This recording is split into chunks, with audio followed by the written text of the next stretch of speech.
Lorsque j'appuie sur la télécommande, j'ai réussi à allumer la LED, ça reçoit donc le signal infrarouge. Nous aurons besoin d'un transistor MOSFET ou transistor à effet de champ. Un peu de colle, nous allons le coller sur notre plat. On aura également besoin d'un récepteur infrarouge ici.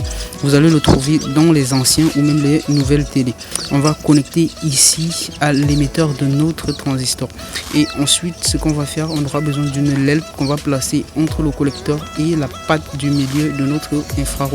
On aura besoin d'un fil qui va nous servir de conducteur entre la première patte de notre infrarouge ici et tout simplement le collecteur de notre transistor. Vous pouvez mettre une résistance de très faible valeur et là on va connecter tout simplement le positif de la LED et son négatif à notre batterie. Et ici je vais mettre un peu de colle pour solidifier tout ça et tout simplement nous allons passer à la démonstration. Vous voyez, vous aurez besoin d'une télécommande infrarouge. Ça reçoit le signal infrarouge ainsi. Alors ce petit montage est assez exceptionnel. Voici le schéma de réalisation.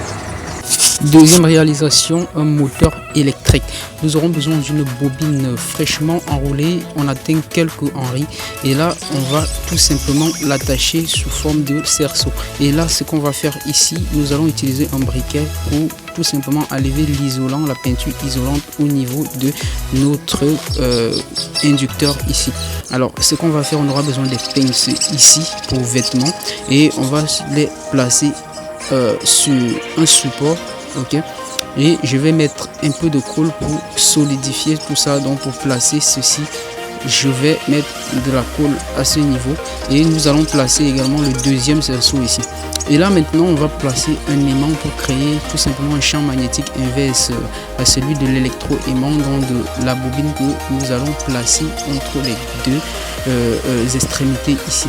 On va connecter la batterie ici, ok, pour faire passer le courant dans l'électro-aimant. Et lorsque je vais connecter, vous allez voir que ça crée directement un champ magnétique ici qui est inverse à celui de l'aimant. Vous avez le schéma ici.